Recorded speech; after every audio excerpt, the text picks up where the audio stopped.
Est-ce que ce GITEX 2026 aussi se veut, en tout cas ambitionne? C'est la 4e édition, donc il y aura lieu effectivement le 7, 8, 9 avril à Marrakech. Quel bénéfice technologique pour le Maroc? Problématique de la gestion de l'eau, de l'agritech, également de green energy, ce sont des vrais sujets sur lesquels le Maroc peut exceller. 300 startups triées sur le volet. Exactement. De nouveaux pays africains qui seront là.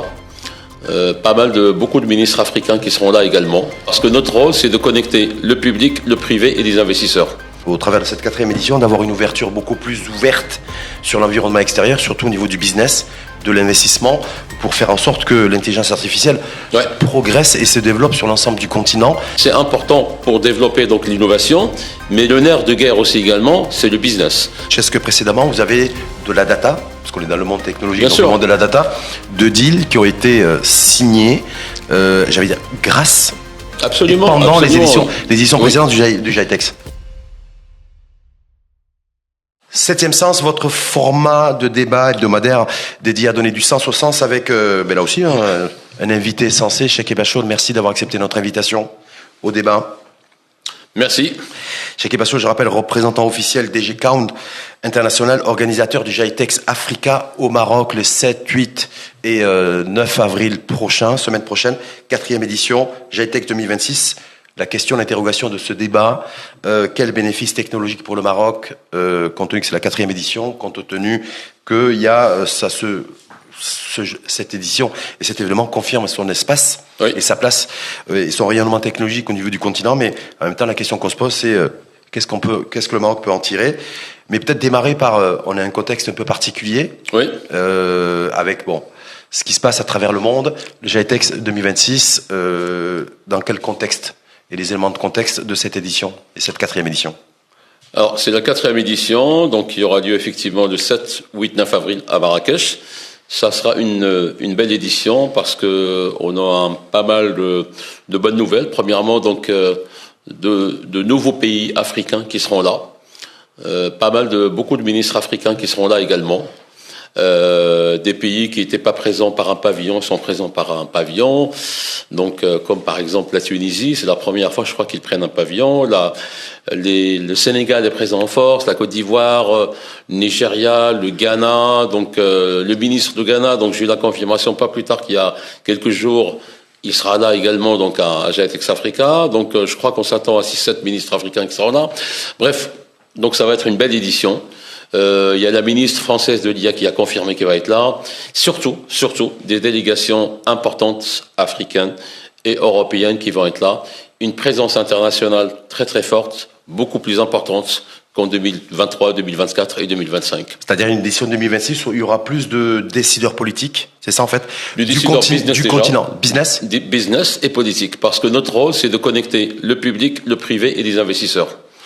Et donc là, on est en train de progresser, on avance, donc on aura plus de décideurs politiques, plus d'investisseurs et plus également de groupes privés. Et donc le but, c'est de connecter tout ce beau monde pour mettre en place l'innovation dont on parle depuis longtemps, mais également les investissements et le développement des talents et des startups. Par rapport aux éditions précédentes, je le rappelle, donc vous dites là, il y aura un renforcement, de la présence politique via les décideurs de pays du continent africain. Oui. De pays, vous avez cité un pays comme la Tunisie ou comme le Sénégal ou autres qui auront des pavillons qui ont déjà été...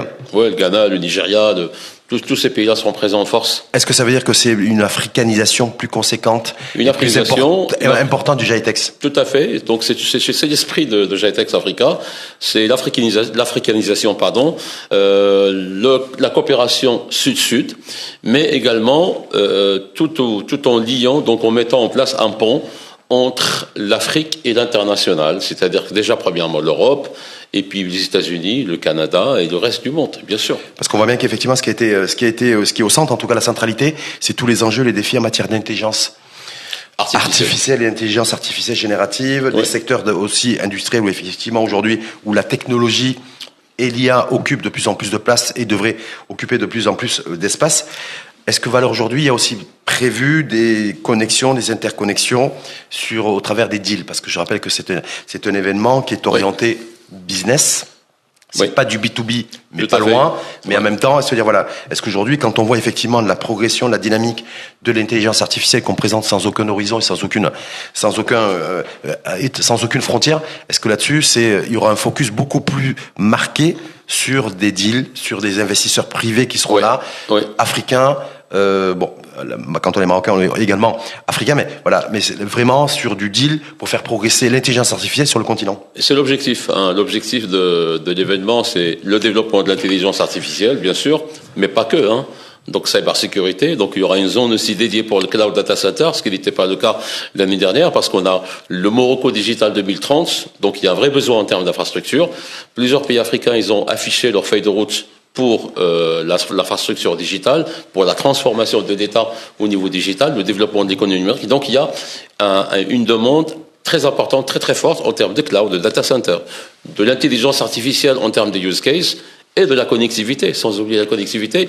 Donc, mais tout ça, c'est important pour développer donc l'innovation, mais le nerf de guerre aussi également, c'est le business, parce que les groupes privés qui viennent à GTEx Africa, donc l'objectif c'est investir, mais surtout, c'est développer le business. Donc nous, on fait en sorte à ce que nos clients qui sont là, nos partenaires qui sont là, qui sont présents à GTEx, qu'on les connecte avec l'écosystème en termes de business, de développement du business. L'écosystème local marocain, mais également l'écosystème africain. Je prends exemple plusieurs délégations, par exemple françaises qui arrivent, comme Infranum qui arrive avec tout un groupe de sociétés. On est en train de travailler avec eux pour les connecter avec l'écosystème marocain, mais également africain pour le développement du business sur des opportunités, sur des marchés très importants qui sont à la pointe. Aujourd'hui, on dit que le centre de gravité mondial de l'intelligence artificielle générative, mais seulement intelligence artificielle, c'est les États-Unis et c'est la Chine. Tout à fait. Est-ce que là-dessus, se dire voilà, est-ce que ce GTEx 2026 aussi se veut, en tout cas ambitionne, au travers de cette 4e édition, d'avoir une ouverture beaucoup plus ouverte sur l'environnement extérieur, surtout au niveau du business, de l'investissement, pour faire en sorte que l'intelligence artificielle progresse et se développe sur l'ensemble du continent, mais de manière homogène, parce qu'on voit effectivement quand on étale la carte du continent, il y a les usages, que ce soit des clouds, mais les usages et de la technologie intelligence artificielle, c'est très hétérogène. C'est très hétérogène, mais en même temps, donc il y a un développement, il y a une prise de conscience. Et aujourd'hui, plusieurs pays africains, ils ont mis en place leur feuille de route de développement pour l'économie numérique et pour surtout donc le développement de l'intelligence artificielle et des cas d'usage concrets. Certains pays ils veulent aller même plus loin. Donc moi ce que je regarde par rapport à la tendance aujourd'hui, qui veut développer un modèle IA propre au contexte des pays en question, propre à la géographie africaine. Et moi j'ai la conviction que le Maroc de demain, on peut devenir le leader sur un certain nombre de domaines qu'on connaît très très bien. On connaît très très bien aujourd'hui les problématiques de la gestion de l'eau, de l'agritech, également de green energy. Ce sont des vrais sujets sur lesquels le Maroc peut exceller en termes d'intelligence artificielle. Et on peut même travailler sur des modèles mathématiques et après trouver le modèle IA qui peut être le modèle marocain qui répond à ce contexte purement marocain en termes de gestion de l'eau, de l'agritech. Est-ce que ça veut dire aussi, c'est intéressant, Cheikh Benchaoui, vous parlez de ça, est-ce que ça veut dire que le modèle marocain peut être inspirant sur de l'agritech, par exemple? C'est le cas, bien sûr. C'est le cas, mais est-ce que ça veut dire aussi que sur la fintech, on peut s'inspirer du modèle kényan, par exemple? Parce qu'on peut avoir l'impression parfois qu'en fait, on veut mettre en valeur et valoriser ce qui est tout à fait légitime, ce qui se fait de bien dans notre pays, au niveau du continent, mais il y a d'autres pays du continent aussi, sur la fintech entre autres, mais sur la proptech également, qui sont plus avancés que nous. Est-ce que là, il y a aussi la volonté de créer des convergences dans les deux sens, dans un cadre d'un win-win, quoi? C'est exactement donc l'objectif de GTEx, c'est de ramener donc les champions de fintech aujourd'hui africains. Je rappelle, les champions, ils sont entre l'Afrique du Sud, mais surtout le Nigeria. Donc le Nigeria qui connaît donc un vivier de start-up très importantes au niveau de la fintech. Kenya, qui sont aussi très avancés, le Rwanda. Ces start-up, la plupart des start-up, ils seront là, donc à Marrakech. Premièrement, donc ils seront à côté des start-up marocaines, donc en termes d'échange, d'expérience, c'est important, mais en même temps, ils seront en compétition. Parce que tous ces start-up-là, ils seront face à des investisseurs pour lever des fonds. Et là, au passage, cette année, donc il y a un grand effort du ministère de la Transition numérique. Donc, Madame la Ministre a mis en place un programme qui s'appelle Morocco 300. On est présent avec Madame la Ministre et l'Agence de développement digital. Donc, nous sommes passés de Morocco 200 à Morocco 300. C'est quand même très important. C'est-à-dire Morocco 200, Morocco 300, ça veut dire 300 startups 300 startups qui sont sélectionnées et qui sont subventionnées à hauteur de plus de 90% par le ministère de la Transition numérique. Et ça, c'est un point très important parce que les startups, ils n'ont pas des moyens. Non seulement ils sont subventionnés, mais beaucoup plus que ça. Donc, il y a tout un programme d'accompagnement de ces startups pour qu'ils soient capables de présenter leurs solutions, de pitcher leurs solutions et lever des fonds. Et aussi les faire présenter donc à la compétition Supernova que nous déroulons pendant GITEX. Donc effectivement, on peut dire cette nouveauté ou cette montée en charge plutôt. C'est une montée en charge qu'il faut saluer parce que c'est pas facile. Donc c'est une montée en charge qui est très importante pour le Maroc. Donc 300 startups triées sur le volet, exactement, qui seront promotionnées, j'ai envie de dire, pendant absolument, la durée du GITEX. C'est cette 4e édition. Nous avons fait un séminaire, donc un webinaire, avec le ministère et l'ADD. Donc moi-même, j'ai présenté donc le GITEX Africa et donc il y avait plusieurs startups, plusieurs centaines de startups qui ont assisté à ce webinaire. Et donc, cette vidéo de webinaire a été diffusée dans les réseaux sociaux. Et donc, après plusieurs startups, ils ont soumissionné. Donc, ils ont suivi la procédure dans un portail que nous avons mis en place pour l'inscription de ces startups. Et après, il y avait tous des critères de sélection que le ministère a mis en place avec l'ADD. Est-ce que ça veut dire que, alors je ne sais pas si vous avez s'il y a suffisamment de recul, je rappelle, c'est la 4e édition du GITEX Africa au Maroc, cette édition 2026, pour dire, voilà, effectivement, le GITEX aussi, quand on dit quel bénéfice ou dividende technologique pour le Maroc, oui, c'est des deals de start-up. Quand on voit aujourd'hui la tendance mondiale, même s'il y a eu ça freine un petit peu. La culture a changé. Parce qu'aujourd'hui, les jeunes, ils parlent tous des start-up. C'était pas le cas il y a 4 ans, 5 ans. Il y a 4 ans, 5 ans, 2023, 2024, surtout, moi je me rappelle quand j'ai débarqué avec Corne International, j'allais avec le ministère et l'ADD pour faire le roadshow, donc au Maroc, pour rencontrer des startups, les inciter donc à venir à GITEX, et puis surtout donc sélectionner, à l'époque c'était Morocco 100, qui est devenu Morocco 200. Donc, l'esprit des startups n'était pas encore là. Les jeunes n'étaient pas encore dans cette dynamique. C'est l'esprit des startups, des start-upers, ou c'est l'esprit des dirigeants et des donneurs d'ordre politique aussi? Parce qu'en fait, on dit aussi que que les choses se sont faites aussi de manière simultanée. Donc, il y a un travail qui a été fait par les politiques, il y a un travail qui a été fait par le privé, il y a un travail qui a été fait par des institutionnels, il y a un travail qui a été fait également par Technopark, par tout l'écosystème. Et puis, le travail que nous, on a fait avec le ministère de l'ADD, aller rencontrer ces startups, maintenant, ça devient naturel. Donc, moi, avant donc le GITEX, il y a 3-4 mois, beaucoup de jeunes me sollicitent sur LinkedIn, quand est-ce qu'on aura ce Morocco 200? Et je pouvais pas leur dire que c'est Morocco 300, mais la dynamique, elle est là. Donc, la dynamique, elle est là, et je pense qu'il faut saluer cette dynamique. Et puis surtout que maintenant, nous avons des startups qui lèvent des fonds, qui lèvent des millions de dollars. Mais après GITEX, pendant GITEX, ça a été fait, qui est important. C'est intéressant. Bien sûr. Est-ce que première édition, deuxième édition, troisième édition, je rappelle, c'est la 4e édition du 7-9 avril à Marrakech. Est-ce que précédemment, vous avez de la data, parce qu'on est dans le monde technologique, dans le monde de la data, de deals qui ont été signés, j'allais dire, grâce absolument. Pendant les éditions précédentes du GITEX. On a par exemple, j'ai pas toutes les données, mais en tous les cas, donc je peux donner quelques exemples. Yankee, par exemple, qui était présent dans le programme Morocco 200, je crois, l'année dernière. Il vient de lever 15 millions de dollars. 15 millions de dollars. Nucléon, c'est une société dans la cybersécurité qui a participé à notre compétition Supernova. Notre compétition Supernova, donc on donne des prix de 10, 15, jusqu'à 50 000 ou 100 000 euros, peu importe le prix qu'on donne par rapport à cette compétition Supernova, c'est une compétition qui est médiatisée au niveau international. Donc, immédiatement après la Supernova, donc la compétition Supernova, cette société Nucléon, donc en cybersécurité, a été contactée par des investisseurs et ils ont levé 3,5 millions de dollars. Et il y en a d'autres. En plus, il y a également d'autres startups qui ont développé leur activité business grâce à GITEX. Il y en a plein. Et ils me disent, on vous remercie parce que j'ai trouvé 2 clients qui constituent aujourd'hui 40% de mon chiffre d'affaires. Je me rappelle une start-up, je crois que l'année dernière, qui n'a pas été sélectionnée de Morocco 200, ils m'ont contacté, ils m'ont dit, on veut y être. Je leur dis, venez. Ils ont payé leur pod. Et puis après, ils m'ont dit, écoute, on te remercie parce qu'on a un client en Italie et un client en Arabie Saoudite qui fait aujourd'hui, les deux font 50 ou 60% de chiffre d'affaires. Vous êtes rémunéré sur les deals qui se font non. Au niveau des qui permettent des levées de fonds de start-upers ou pas du tout? Non, on n'est pas rémunéré. Donc nous, on les met en concurrence. On met des start-up en concurrence et on les met en connexion avec les investisseurs. Mais par contre, ce qui est important, c'est que on les coach. On leur montre comment être convaincant, comment présenter la solution. Et puis il y a une méthodologie à suivre et on fait la même chose avec Supernova.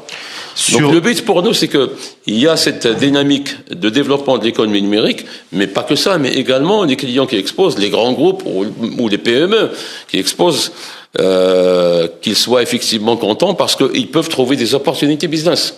Parce que s'ils trouvent pas des opportunités business, c'est pas bon pour nous, c'est pas bon pour le client, c'est pas bon pour nous. Comme on dit, ils reviendront pas l'année d'après. Voilà, on fait en sorte qu'il y a cette dynamique de développement de business, les rencontrer avec l'écosystème. Et quand il y a des clients, par exemple, qui m'appellent, qui me disent, ouais, l'année dernière, j'ai pas eu de clients, je leur dis, mais qu'est-ce que vous avez fait l'année dernière? On a pris un stand, on était resté sur un stand, j'ai dit, mais, madame, messieurs, il faut pas rester sur un stand. Vous avez pris un stand, c'est bien pour la visibilité, mais il faut aller circuler, il faut aller voir des autres stands, il faut aller dans des conférences, il faut chercher des clients. Les clients, ça ne veut pas dire qu'ils vont venir chez vous dans le stand. Le stand, c'est bien. Il suffit pas d'installer son pavillon et de passer des journées entières au sein de son pavillon. C'est ce que vous êtes en train de dire. Moi, je leur dis, le stand il est là, c'est important, visibilité. Vous pouvez avoir des réunions dans votre stand, mais il faut aller à la chasse. Donc il faut circuler, il faut marcher, il faut aller chercher des clients. Donc je l'ai rappelé en préambule, donc catalyser l'économie numérique africaine à l'ère de l'intelligence artificielle et l'intelligence artificielle générative, des secteurs d'activité essentiellement d'ailleurs industriels, industrie automobile, mobilité électrique, c'est les secteurs qui ont été priorisés cette année. Alors cette année, donc, on a le troisième, enfin, pour ceux qui ont l'habitude de venir à GITEX Africa, il y a 3 chapiteaux. Le premier chapiteau, on a mis que l'intelligence artificielle cybersécurité. C'est important parce que les deux secteurs sont liés et donc on a intensifié la partie cybersécurité et également l'intelligence artificielle. D'ailleurs, la DGCC sera présent dans la partie cybersécurité. Il y aura une grande conférence internationale sur le IA et Digital Defense Cybersécurité qui est portée par le DGCC et plusieurs autorités africaines de cybersécurité. Le deuxième pavillon, c'est toute la partie e-gov, gouvernement. Les opérateurs télécoms, donc toute la partie infrastructure en termes de connectivité fibre, la 5G également.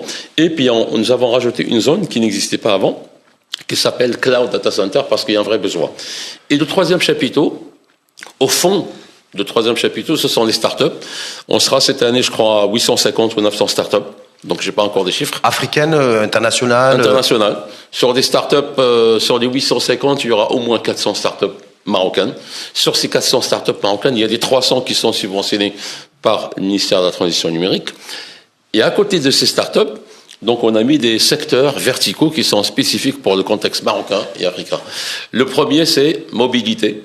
C'est important parce que... Mobilité électrique. Mobilité électrique. Oui, électrique. C'est un vrai sujet. Et donc, on se posait des questions. Quelle serait effectivement la réaction des partenaires des clients? Finalement, bonne surprise, c'est une très très bonne réaction. On a, je crois, 5 constructeurs qui sont là de voitures, qui vont exposer leurs voitures, des voitures électriques, des voitures intelligentes. Voitures asiatiques, sans vouloir citer non.